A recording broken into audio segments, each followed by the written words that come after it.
You're traveling through the unknown, a journey beyond the corners of reality, where the shadows whisper and the chill runs deep. Welcome to the dimension where your deepest fears are given form. This is the Midnight Mystery. I don't know, Chris. Eldritch abominations are kind of old hat at this point. My brother Terry had said, after reading over a rough draft of the latest story I was writing.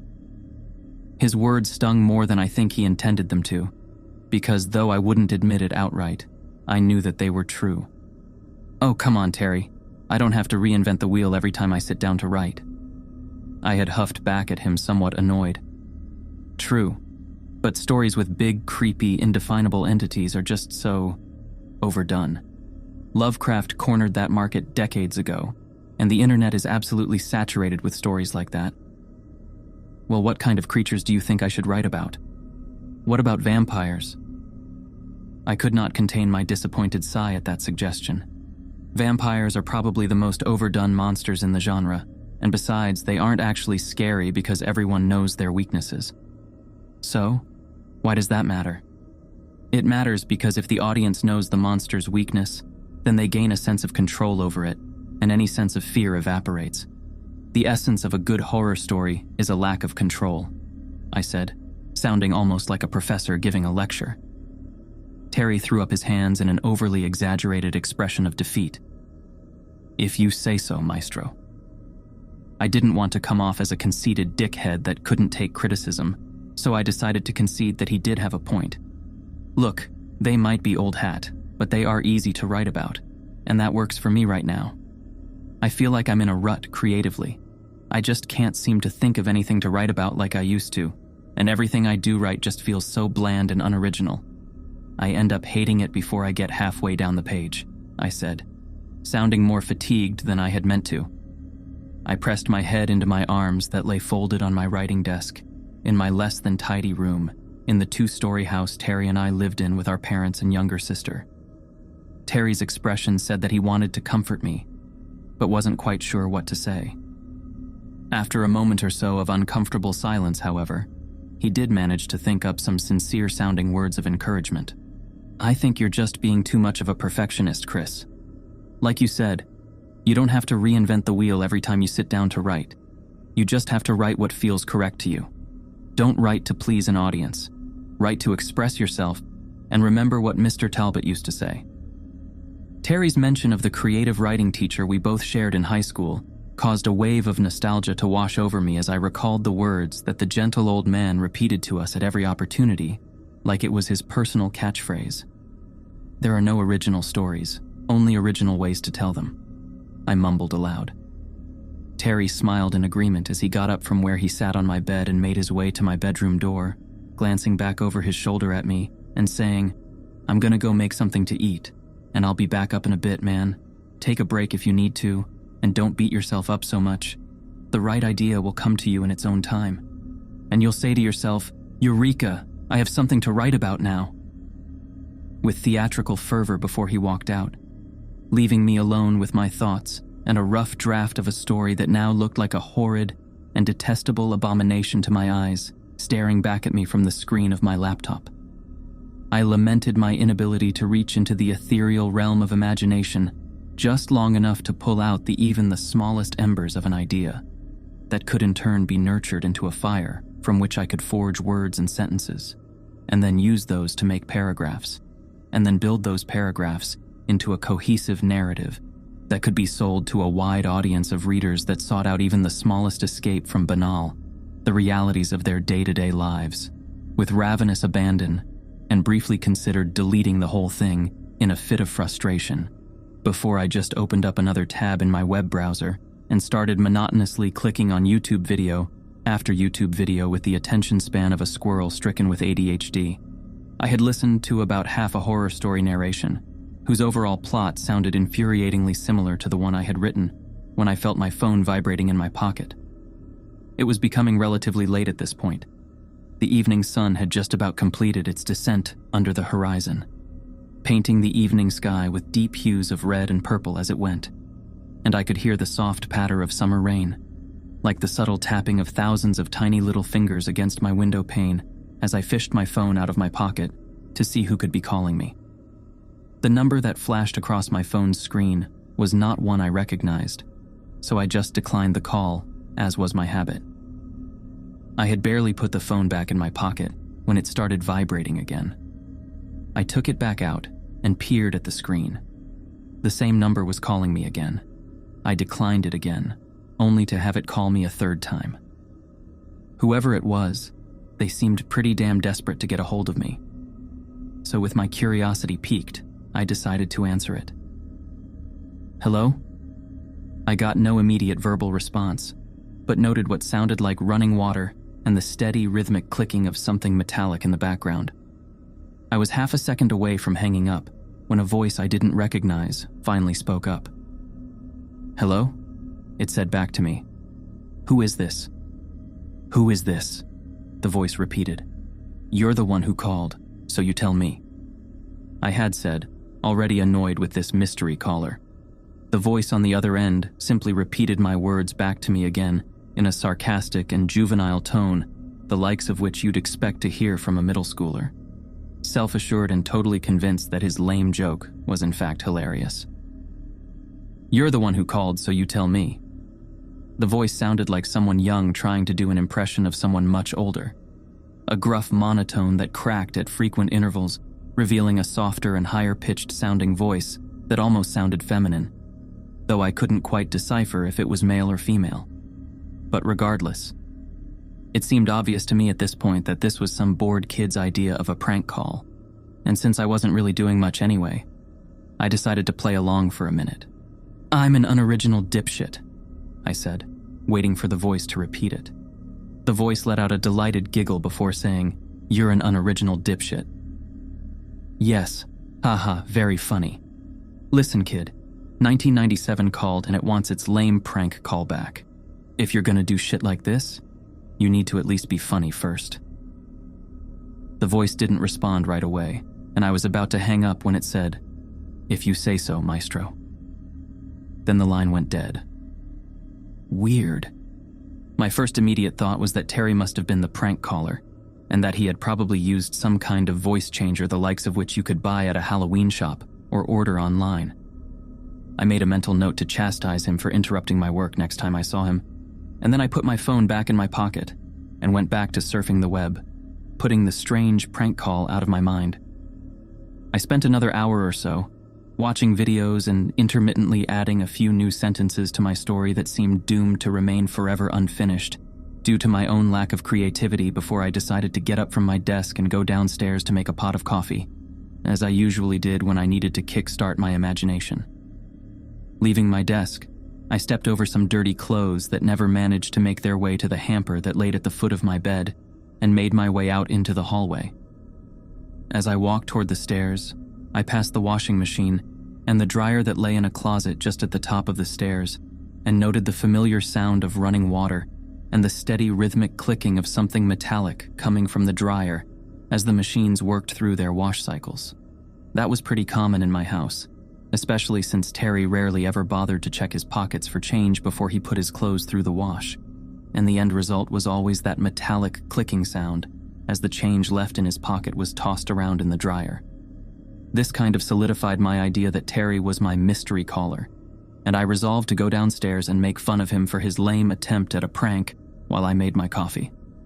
I strolled down the steps at a leisurely pace and proceeded into the somewhat cluttered living room, where I found Terry lounging on the couch watching what looked like some old black and white noir film. The TV screen was filled with the image of a middle-aged man in an overcoat and a fedora that seemed to be the trademark of the genre, as he browsed what appeared to be a library bookshelf absent-mindedly before a woman approached him and asked, "Can I help you, sir?" "Oh yeah, I'm looking for a good mystery on something off the beaten track like the Maltese Falcon," he replied. The two characters bantered back and forth like that while Terry watched with intrigue, totally oblivious to my approach. I scooped the remote up off the couch and tossed it at him lightly, intending to startle him. He jolted upward when the remote made its impact and whirled around with a scowl on his face. "What the fuck, dude? That's for that lame prank call. You seriously gotta up your game, man. Hard to believe you called me unoriginal." Terry looked both perplexed and genuinely confused by my statement, being ever the dramatic actor that he was. "What are you talking about?" "Don't play dumb, Terry. The voice changer was a nice touch, but I could tell it was you on the phone. Nobody else calls me Maestro." "Phone? Voice changer? What the actual fuck are you talking about, man? Why would I call you for anything? You're literally in shouting distance." "Yeah, sure, of course, Terry. You're clearly innocent. It was obviously the boogeyman who interrupted my writing session with a lame-ass prank call from on top of the stairs," I replied sarcastically. Terry's response was defensive. "Look, man, if somebody prank called you, it wasn't me. I don't even have my phone on me. It's in my room on the charger." I had expected him to smile and laugh while he admitted to making the call, maybe even make a few well-intentioned jabs at my writing like he usually did. But his adamant refusal to accept responsibility began to sow seeds of doubt in my mind. "Cut the shit, man. I know it was you. It had to have been. I could hear the washer and dryer in the background." Terry opened his mouth to reply, but the words died on his lips as a loud crashing sound resonated from upstairs, and both of us turned a deathly pale.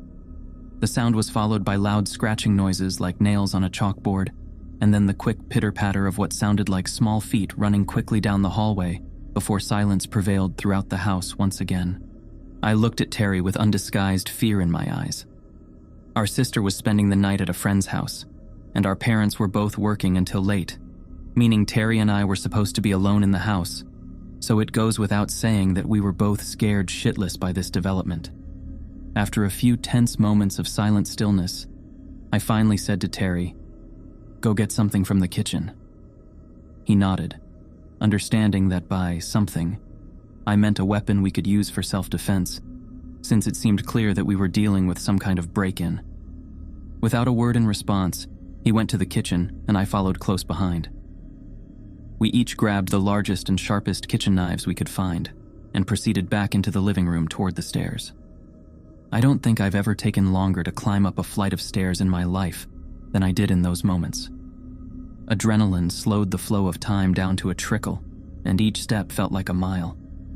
Even with Terry at my back, I don't think I'd ever been more scared in my life. As we both ascended the staircase, not knowing what the hell to expect, all of the typical sounds I usually associated with my house suddenly sounded alien and threatening.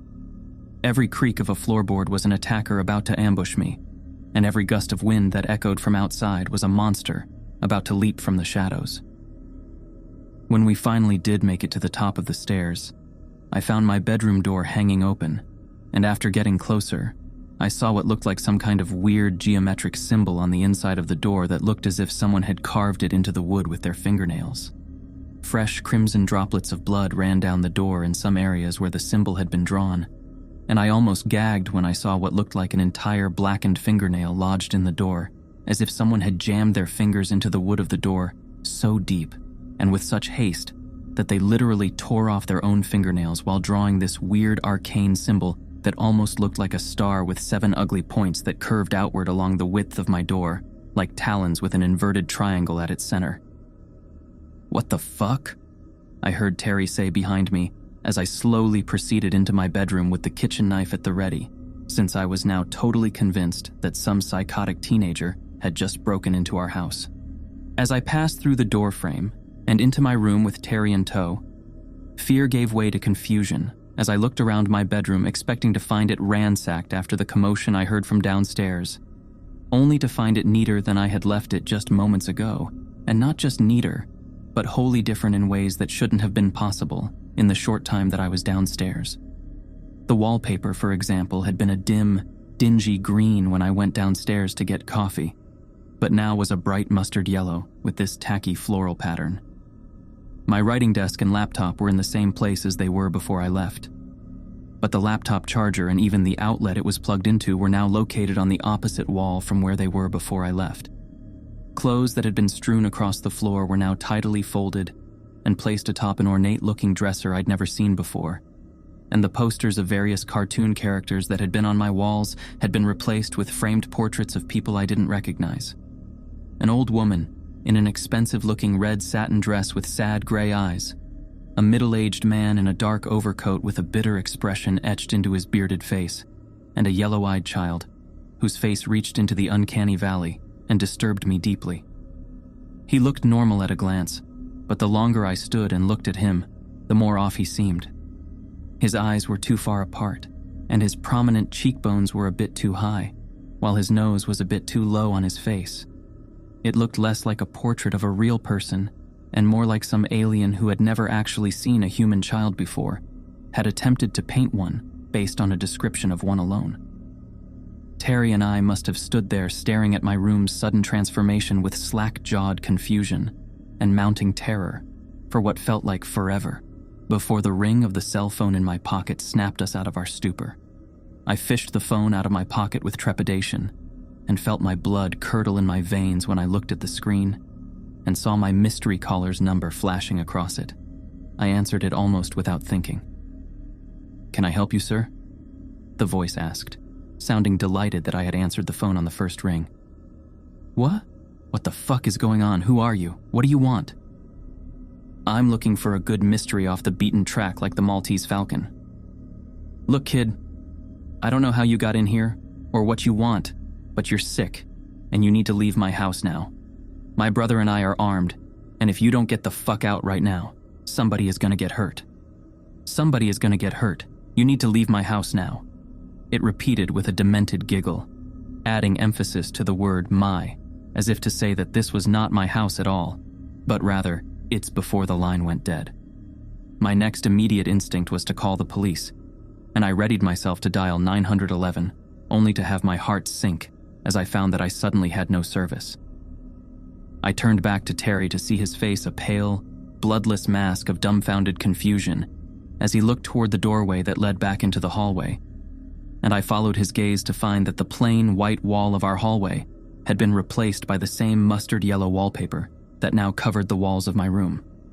Not only that, but on the wall directly opposite to my room, carved in the same grotesque manner as the symbol on my door, was a cryptic message of some kind that read, 7 points for 7 doors, 7 horns upon 7 heads, and 7 sacrifices asleep in their beds. What the actual fuck? Terry wondered aloud in a bewildered voice, and I had no words to form a reply. I could still hear the rain as it beat against the window pane from outside. Each drop against the glass sounded in my ears like the crack of thunder as my mind reeled from what was unfolding before me, and the sound brought me back to what I know loosely referred to as reality. I clutched the kitchen knife in my hand while I turned back to Terry. "We have to get outside." He nodded in agreement, and we both bolted for the hallway toward the stairs, only to find them completely missing when we made our way out of my bedroom. Replaced by a long hallway covered with that same ugly yellow wallpaper and lined with countless doors all etched with that same gruesome symbol and portraits identical to the ones in my room, hung from the walls at regular intervals. Scared doesn't begin to describe what I felt as I looked down that long hallway where my stairs used to be. Nothing seemed to make sense anymore. I looked behind me to see what remained of my house's second floor replaced by this hallway that seemed to stretch on endlessly until it faded from view. In a panic, I ran down the hallway as fast as I could, heedless to Terry's cries for me to slow down as I searched desperately for an exit and found only more of the hallway. That's when my phone rang out again. I hesitated to answer for only a moment before I accepted the call and brought the phone back up to my ear. "Hello?" I asked. "Hello?" the voice said. "What is this place? Why are you doing this?" The voice's response was petulant, like that of a child explaining the obvious. Because the essence of a good horror story is a lack of control. My response to this thing's twisted taunting died in my throat when I heard Terry scream somewhere far behind me, followed by the guttural growls of something that sounded utterly inhuman. Without thinking, I pocketed my phone and called out after him as I turned tail and ran back down the hallway looking for him, but found only a massive pool of blood that started in the middle of the hallway and ended at one of the doors on the right.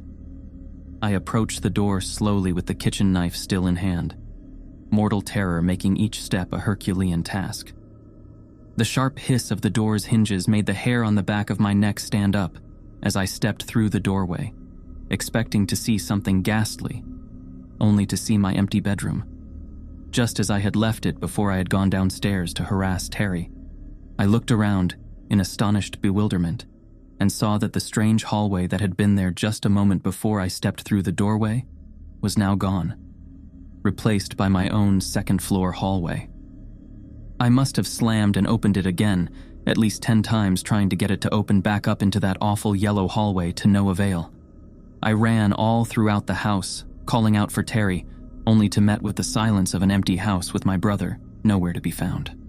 Left with no other options, I quickly donned my jacket and ran out the front door into the freezing rain toward the police station up the road, desperate to tell someone about what I had just gone through. I must have made it at least halfway down the street when I heard my phone ring again, for the last time that night, and I answered it with rage and indignation pouring from my voice. "What have you done with Terry?" At first there was no answer, just the steady sound of something metallic clicking in the background before the voice finally said, "You have something to write about now, Maestro." And the line went dead. You'd think that hearing that awful voice next to the unmistakable sounds of my own washer and dryer would have terrified me, because that meant that whatever that thing was, it was still in my house. But that's not what scared me the most about that final call. What scared me the most was that the voice now sounded exactly like Terry.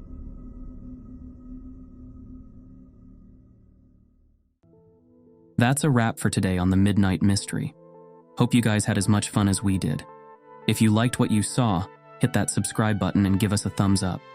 Oh, and don't be shy. Drop a comment below with your thoughts or any cool mystery ideas you want us to check out. Until next time, we'll see you in the next Midnight Mystery.